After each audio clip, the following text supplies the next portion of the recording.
She was the only daughter of a real estate multi-billionaire CEO, a man who built a $900 billion empire from nothing, brick by brick, deal by deal, and left it all for her. But the moment her father took his last breath, something darker than grief entered the room. Her stepmother, the woman who had smiled at every family dinner, who had worn pearls to the funeral and wept without tears, had already made a phone call. Not to the family lawyer, not to the board, to hired killers. And the target was her. What her stepmother did not know, what no one knew, was that on the same afternoon the killers were given her name, she had stopped on the side of a road to help a paralyzed beggar that every other person had walked past without a second glance. That single act of kindness, quiet, unplanned and unseen, was about to change everything. Because that beggar was not who he appeared to be. He was the family lawyer. The real family lawyer. The one her father had trusted above every board member, every executive, and every person who carried the family name. The one man who had been deliberately broken, discarded, and left on that street to disappear, because he was carrying something her stepmother had spent years trying to destroy. The true will. The document that named her, and only her, as the sole heir to a $900 billion real estate inheritance her stepmother had already begun signing over to herself. Now, the killers had her location. The lawyer had the will. And her stepmother had no idea that the one person she had tried to erase from existence had already seen her face and remembered every word she had ever said. What did the paralyzed lawyer do the moment he realized the woman who saved him was the same woman being hunted? How did he expose a murder plot so airtight that even hired killers couldn't outrun it? And what exactly happened in that courtroom that sent her stepmother, a woman who thought she had buried every piece of evidence, screaming behind prison walls? This is the story of one woman's survival, one man's redemption, and a $900 billion secret that was never meant to see the light of day. Her name was Evelyn Cross, and she learned how alone she truly was in the same room where her father died. The private ICU smelled like antiseptic and money. Machines hummed softly, keeping time like a clock that refused to stop. Outside the glass wall, executives whispered. Board members checked watches. Everyone was already calculating numbers, even as Jonathan Cross, titan of American real estate, struggled to take his final breath. Evelyn stood at his bedside, gripping his hand. It was still warm, still strong. The same hand that had once pointed at a skyline and said, "One day, all of that will answer to you." Across the room, Margaret Cross dabbed her eyes with a silk handkerchief. Pearls rested neatly against her throat. Perfect posture. Perfect grief. Too perfect. Jonathan's chest rose once more, then didn't. The machine screamed. And in that moment, before the doctors rushed in, before condolences were whispered, Margaret stepped back, turned slightly away from the bed, and slipped her phone from her purse. Evelyn didn't see the screen. She didn't hear the words. But years later, she would replay that moment and realize that was when the hunt began. 3 hours later, Evelyn sat alone in the back of a black SUV, watching the city blur past. She ignored the messages flooding her phone. Board members, distant relatives, people she barely remembered calling her family. She didn't notice the second car pull out behind her. She didn't know that across town, in a dim warehouse office, 2 men studied her photograph, while a woman's voice crackled over speakerphone. "Accidents happen," Margaret said calmly. "Make it clean." The road where Evelyn stopped was unremarkable, a stretch of cracked asphalt just outside the city limits. She only slowed because something felt wrong. A man sat slumped in a wheelchair near the shoulder, his clothes worn thin, legs motionless, cardboard sign fallen face down in the dirt. No one else stopped. Evelyn did. She rolled down her window. "Sir?" The man lifted his head slowly. His face was gaunt, bruised. His eyes, though, sharp, alert, watching her like he'd been waiting. "I don't need money," he said quietly. "I need help." Something in his voice made her step out of the car. As she approached, a flicker of recognition passed through his eyes. Confusion, then shock, because he knew her face, and because she looked exactly like the girl whose name was written on the document hidden beneath the false bottom of his wheelchair. A document he had been beaten for. A document he had refused to destroy. The man swallowed. His hands trembled, not from weakness, but from realization. Of all the people in the world, he thought, it had to be her. Evelyn crouched in front of him. "What's your name?" He hesitated, then said, "Arthur Hale." The name meant nothing to her, but it meant everything to the woman who had ordered him erased. Behind them, far down the road, a dark sedan slowed. Arthur Hale felt it in his bones. The past had caught up, and the war for a $900 billion empire had just stepped out of the shadows. Arthur Hale knew the sound of danger long before Evelyn noticed the sedan. It was a subtle thing. The way the engine idled too smoothly, the way the car didn't fully pass but didn't stop either.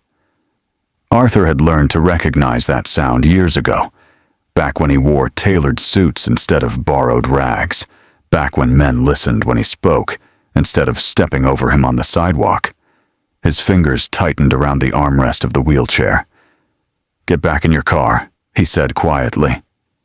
Evelyn frowned. "What?" "Now," Arthur snapped. Urgency, slicing through his calm. The sedan crept closer. Arthur's mind raced, stitching past and present together with brutal clarity. The call Margaret had made hadn't been sloppy. It had been precise. Killers who followed patterns. Killers who verified targets. Killers who didn't miss twice. And now they were here. Evelyn followed his gaze just as the passenger door of the sedan opened. Instinct kicked in, the same instinct her father had drilled into her since childhood. She grabbed the wheelchair handles and shoved Arthur toward her SUV, heart pounding as the car door slammed shut behind them. The sedan peeled off, tires screeching. Not an attack, a confirmation. Arthur exhaled shakily. "They found you." Evelyn stared at him. "Who?" "The people your stepmother hired," he said. Silence swallowed the car. Evelyn laughed once, sharp and disbelieving. "That's not funny. I'm not joking." She looked at him, really looked this time. At the bruises on his wrists, at the scars along his neck, half hidden by his collar, at the way his eyes tracked every passing car. "Who are you?" she asked. Arthur closed his eyes. For a moment, he was back in Jonathan Cross's office. The smell of polished wood, the weight of secrets in the air. Jonathan had slid a folder across the desk and said, "If anything happens to me, you make sure she survives." Arthur had failed that promise once already. "My name is Arthur Hale," he said again, "and your father trusted me with his life." They didn't go to a hospital. Arthur refused. Hospitals had cameras. Cameras meant records. Records meant trails. And Margaret Cross had spent years mastering how to erase those. Instead, Evelyn drove to a vacant townhouse her father had kept off the books, a place even the board didn't know existed. As she unlocked the door, Arthur watched her with a mix of relief and dread. She really was Jonathan's daughter. Inside, Arthur finally allowed his body to sag. "Tell me everything," Evelyn said. Arthur reached beneath the seat of his wheelchair, fingers trembling as he pried open the false panel. He pulled out a sealed envelope, edges worn from being hidden too long. "This is the real will," he said, "not the one Margaret filed." Evelyn didn't touch it. "She said my father updated it 6 months ago." Arthur let out a bitter laugh. "She said a lot of things." Flashback hit him like a fist. Margaret Cross sitting across from him in the law firm's private conference room, calm, smiling, offering tea. "You've always been loyal," she'd said, "but loyalty can be flexible." He'd refused. The next day, his car brakes failed. The day after that, men dragged him into a warehouse, crushed his spine just enough to leave him alive, then dumped him on the street with instructions for the hospital not to list his name. Margaret hadn't wanted him dead. She wanted him erased. "She forged signatures," Arthur continued, "paid off witnesses, gaslit the board into believing your father was mentally unstable near the end. She framed me as the traitor." Evelyn's hands shook. "She told everyone you stole company assets." "I did," Arthur said softly, "to protect you." Arthur met her eyes. "Your father knew she was planning something. That's why he changed the will. That's why he trusted me." Evelyn swallowed hard, grief twisting into rage. "And now?" she asked.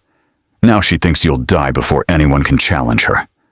As if summoned by his words, Arthur's phone buzzed. "Unknown number," he answered. Static. Then Margaret's voice. Smooth, controlled, lethal. "Arthur," she said, "you should have stayed dead." Evelyn froze. Margaret continued. "Hand over the document. I'll make sure the girl's death is painless." Arthur smiled for the first time in years. "You already lost," he said, "because she knows." A pause. Then Margaret laughed, light, almost affectionate. "You think knowledge wins wars?" she said. "Power does." The line went dead. Arthur looked at Evelyn. "She's not done." Outside, tires crunched on gravel. Not one car this time. 3. Evelyn's phone buzzed, a location ping she didn't recognize. Arthur's voice dropped to a whisper. "She's moving faster than I expected." Evelyn clenched her jaw. "Then we stop running." Arthur nodded, eyes hard. "What she doesn't know," he said, "is that the will isn't the only thing I kept." From inside his jacket, he pulled out a flash drive. "And that's where the real torture begins." Arthur didn't explain the flash drive right away. He rolled himself deeper into the townhouse, every movement calculated, like a man who had already survived the worst and refused to give fate a second chance. Evelyn locked the door. Then another. Then another. The house felt suddenly too quiet, the kind of silence that rang in the ears and made every breath sound like a confession. Outside, engines idled, not rushing, not panicking. Waiting. "That's how she hunts," Arthur said, answering the question Evelyn hadn't asked. "Margaret never lunges. She starves you first, makes you doubt your own fear." Evelyn's jaw tightened. "She raised me." Arthur looked at her gently. That's how she learned where to cut. He plugged the flash drive into a laptop, pulled from a hidden drawer in the study. Jonathan Cross's handwriting still etched faintly into the wood. As the screen flickered to life, folders bloomed across the display. Dates, times, voice recordings, surveillance clips, financial transfers routed through shell companies buried under layers of legal camouflage. Arthur clicked one. Margaret's voice filled the room. "Jonathan's heart medication. Increase the dosage. Slowly. It won't look sudden. Confusion first. Memory lapses. The board will notice." Evelyn staggered back like she'd been struck. Arthur didn't pause it. Another file. A doctor's voice this time. Nervous. "Mrs. Cross, this is unethical." Margaret's response was silk wrapped around steel. "So is poverty, doctor. Choose." Evelyn's hands flew to her mouth. "That's murder," she whispered. Arthur nodded. on paper first, in practice second. The engines outside cut off. Footsteps replaced them. Arthur closed the laptop. We don't have time to process grief. She's already moved to phase 2. What's phase 2? Evelyn asked. Arthur met her eyes. You disappear or you break. The front window exploded inward. Glass rained across the room as a man in black rolled through, gun raised. Evelyn screamed, not in fear, but fury, as Arthur shoved his wheelchair sideways, pulling a hidden panel in the floor open with one hand. Down, he shouted. Gunfire thundered. Wood splintered. The second man entered through the back door, methodical, professional, eyes empty of anything human. Arthur slammed the panel shut just as a bullet tore through the wall above them. The crawlspace was narrow, dark, suffocating. Evelyn's breath came in ragged gasps. You said killers, she hissed. You didn't say an army. Arthur's voice was calm, controlled.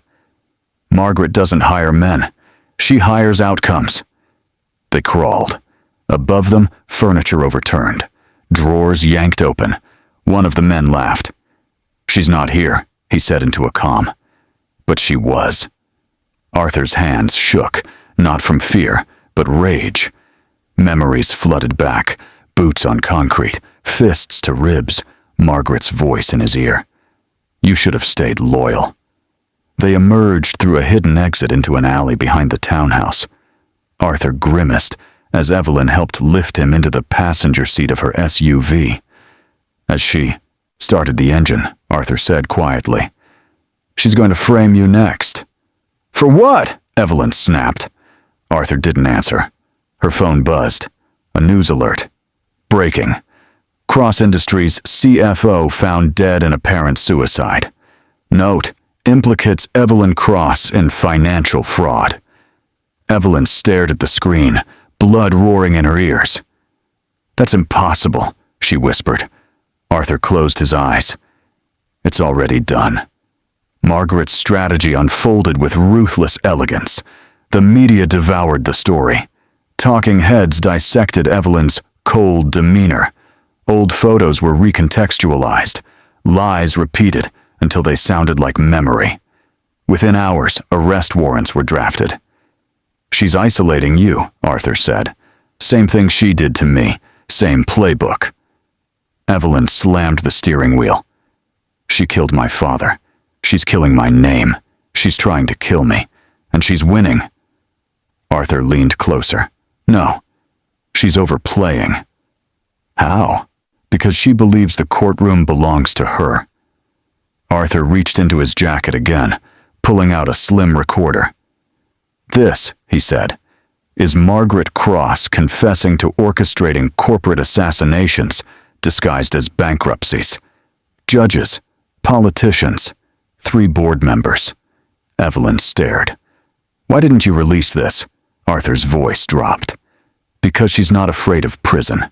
She's afraid of being remembered correctly. Sirens wailed in the distance. She wants a quiet death for you, Arthur continued. An easy narrative. A monster daughter who couldn't handle power. Evelyn's eyes hardened, grief crystallizing into something sharper. Then we don't give her quiet. Arthur nodded. We force a war. They pulled into an underground garage beneath a federal courthouse annex, a place Arthur had prepared years ago, just in case. As they stepped into the elevator, Evelyn's phone buzzed again. A message. From Margaret. I warned you, Evelyn. Come home. This ends if you do. Evelyn typed back with shaking fingers. No. This ends in court. The elevator doors closed. Arthur watched the numbers climb and felt something he hadn't felt since Jonathan Cross trusted him with the truth. Hope. But high above them, in a penthouse office washed in city light, Margaret Cross watched the same news feed and smiled. Good, she murmured. Let her fight. She turned to a man standing in the shadows. Prepare the judge, she said, and remind the killers. I want Arthur alive. Her smile sharpened. I want him to watch. By the time Evelyn Cross walked into the federal courthouse, the building no longer felt like a place of justice. It felt like occupied territory. Uniformed officers lined the marble corridor, their expressions carefully blank, their loyalty unclear. Reporters crowded behind barricades, shouting her name with the hunger of people who had already decided who she was. Cameras clicked non-stop, freezing her grief into headlines before she could even open her mouth. Evelyn felt the weight of it pressing down on her chest. The same suffocating pressure she had felt as a child when Margaret would corner her with questions designed not to seek answers, but to rewrite reality. Arthur Hale rolled beside her, slower now, weaker, but sharper than ever. Every hallway echoed with memory for him. He had once walked these same corridors as a respected attorney, shaking hands with judges who now refused to meet his eyes. He recognized the pattern immediately. Margaret had been busy. "Look at their faces," Arthur murmured. "They've already heard her version." Evelyn didn't answer. She was too busy watching Margaret Cross across the room. Margaret stood near the defense table, flawless as ever in a tailored ivory suit, pearls resting against her throat like a crown. She wasn't pretending to grieve anymore. She didn't need to. Power had replaced mourning. When she saw Evelyn, her lips curved into something that looked like affection, but felt like ownership. This was the woman who had kissed her forehead goodnight. This was the woman who had poisoned her father slowly enough to call it mercy. The judge entered. Judge Malcolm Rourke, a man with a reputation for efficiency and discretion. Margaret's kind of judge. As proceedings began, the prosecution wasted no time. They painted Evelyn as unstable, overwhelmed, reckless with corporate funds. They replayed doctored emails, cherry-picked recordings, testimony from executives who had once praised her intelligence, and now described her as volatile. Each word landed with surgical precision, gaslighting at scale. Arthur watched Evelyn's hands curl into fists. This was intentional. Margaret wasn't trying to win quickly. She was trying to exhaust her. When Arthur was called to testify, the temperature in the room shifted. He wheeled himself forward under the weight of 1,000 eyes. The prosecution attacked immediately. His credibility, his disappearance, his supposed embezzlement. They spoke of him as if he were already a ghost. "Mr. Hale," the prosecutor said smoothly, "isn't it true that you falsified records and stole from Cross Industries?" Arthur didn't flinch. "It's true that I moved assets. It's not true that I stole them." Margaret leaned back, calm. Arthur continued, voice steady. "I moved them because Margaret Cross ordered my murder when I refused to destroy the real will." A murmur rippled through the courtroom. Margaret smiled, faintly, shaking her head as if indulging a delusion. Arthur met her eyes. "You told me loyalty could be flexible. You told me accidents happen. And you told the men who broke my spine to make sure I remembered your voice." The judge struck his gavel. "Order." Arthur produced the recorder. Margaret's smile faltered, just slightly. The audio played, her voice unmistakable, instructing intermediaries, discussing doctors, payments, timelines. The courtroom froze in collective breath. Even the judge stiffened. But Margaret recovered fast. She stood. "Your Honor, this is illegal evidence obtained by a disgraced attorney with a vendetta. None of this has been authenticated." The judge hesitated. Arthur felt it then. The shift. The subtle lean of the system back toward her. Margaret wasn't panicking. She was counting on procedure to save her. Evelyn rose. "Your Honor," she said, voice raw but unwavering, "if procedure matters so much, then I formally request the unsealing of my father's medical records and the subpoena of Dr. Simon Keller. Margaret's head snapped toward her. Arthur's pulse spiked. He hadn't known Evelyn would do that. The judge frowned. On what grounds? On the grounds that my stepmother altered his medication, manipulated his diagnosis, and used that manufactured instability to invalidate his final will. Silence crushed the room. Margaret laughed softly. This is outrageous. Dr. Keller was brought in less than an hour later, pale, sweating, already broken by guilt he'd buried under money. Under oath, with Arthur's recordings corroborating timelines, he cracked. He admitted to dosage changes, to pressure, to payments. The courtroom erupted. Margaret stood slowly, eyes cold now, calculating losses. Then she did something no one expected. She screamed, not theatrically, strategically. She collapsed into sobs, accusing Arthur of coercion, accusing Evelyn of manipulation, accusing Jonathan Cross of abuse, claiming everything had been forced. Years of gaslighting condensed into one desperate performance. And for a moment, it worked. The judge called a recess. As officers escorted Margaret out, she passed Evelyn and whispered, low enough that only she could hear, "You think this ends me? This is paperwork. Power doesn't live here." Arthur watched Margaret go, dread pooling in his chest. "She's stalling," he said. "She's buying time." Evelyn nodded slowly. "Then we stop playing defense." "What are you thinking?" Arthur asked. Evelyn looked back toward the courtroom doors, at the institution Margaret believed she owned. "We don't just prove she killed my father," Evelyn said. "We prove she's still killing." Arthur followed her gaze, and in that moment, both of them understood the same terrifying truth. Margaret Cross had contingency plans, and one of them was already moving. The recess was supposed to last 30 minutes. It stretched past 2 hours. Inside the secured conference room beneath the courthouse, Evelyn sat across from Arthur at a steel table bolted to the floor. The walls were soundproofed, windowless, designed to prevent leaks.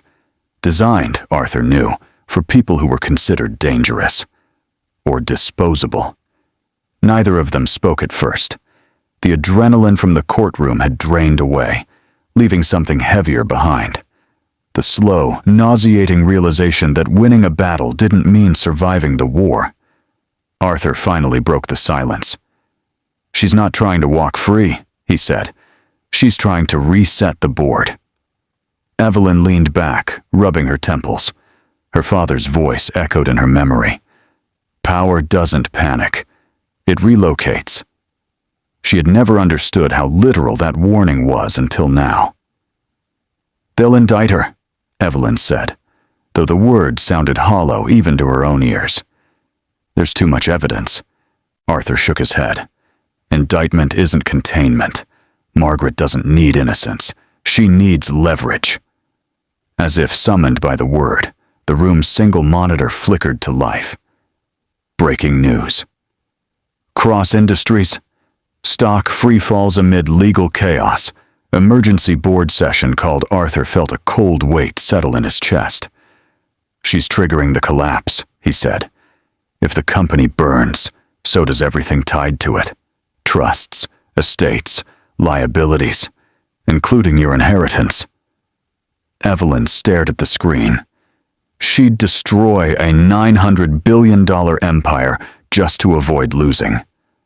Arthur's expression darkened. "She didn't build it. She doesn't see it as real. People like Margaret don't value creation. They value control." The door opened abruptly. A U.S. Marshal stepped in, face tight. "Miss Cross, you're needed upstairs." The courtroom was standing room only when Evelyn returned. The air felt charged, brittle, like glass stretched too thin. Margaret sat at the defense table again, composed, hair immaculate, eyes shining with something close to triumph. The judge cleared his throat. based on testimony and evidence presented, Judge Rourke said carefully. This court finds sufficient cause to issue an arrest warrant for Margaret Cross on charges including conspiracy to commit murder, fraud, and obstruction of justice. A collective gasp rippled through the room. Margaret didn't react. Not at first. Then, slowly, she smiled. Arthur's stomach dropped. As officers approached her, Margaret rose, lifting her hands calmly, almost graciously. She glanced once, just once, at Evelyn. There was no hatred in her eyes, only certainty. "You're making a terrible mistake," Margaret said softly. "You're arresting the wrong Cross." The judge frowned. "Take her into custody." Handcuffs clicked shut, and then Margaret spoke again. "Before you do," she said, voice carrying, "you might want to check your phones." Every device in the room buzzed at once. Judges, prosecutors, reporters. Evelyn's phone vibrated violently in her hand. She looked down. Her blood ran cold. Breaking. Federal investigation launched into Evelyn Cross for international money, laundering treason-level economic sabotage. Arthur grabbed her wrist. "No," he whispered. "That's not." Screens around the courtroom switched feeds. Footage played. Evelyn's face, digitally reconstructed, authorizing transfers, meeting foreign intermediaries, signing off on actions that would cripple U.S. housing markets. Deepfakes so sophisticated, they blurred the line between fabrication and memory. Margaret laughed quietly as officers hesitated. "You see?" she said gently. "She's the threat, not me." The judge's face drained of color. This wasn't just a counterattack, it was a nuclear option. Arthur felt something inside him snap into terrible clarity. "She didn't just prepare evidence," he murmured. "She prepared a replacement villain." Evelyn stood frozen as prosecutors whispered urgently among themselves. The narrative was shifting in real time. The same machine that had turned on her hours earlier was recalibrating, feeding on something bigger than inheritance. National security. "You can't believe this," Evelyn said hoarsely. Judge Rourke avoided her eyes. "I have no choice," he said. "This court must consider the new allegations." Margaret leaned toward Evelyn as officers unlocked one cuff and tightened another, this time around Evelyn's wrists. "Did you really think I'd let history remember me as a footnote?" Margaret whispered. "I raised you better than that." Arthur surged forward. "This is retaliation. She's manipulating." Two marshals blocked him. Margaret was escorted out, not to a cell, but to a waiting vehicle. Her arrest quietly downgraded to pending review. Evelyn was led the opposite way, toward a holding corridor reserved for federal threats. As she passed Arthur, her voice barely carried. "Don't stop," she said, "no matter what they do to me." Arthur met her eyes, and in them, he saw Jonathan Cross again. The same fire, the same refusal to disappear. "I won't," he said. "I promise." But as the doors slammed shut behind her, Arthur's phone buzzed. A message from an encrypted number he hadn't seen in years. "You exposed her. Good.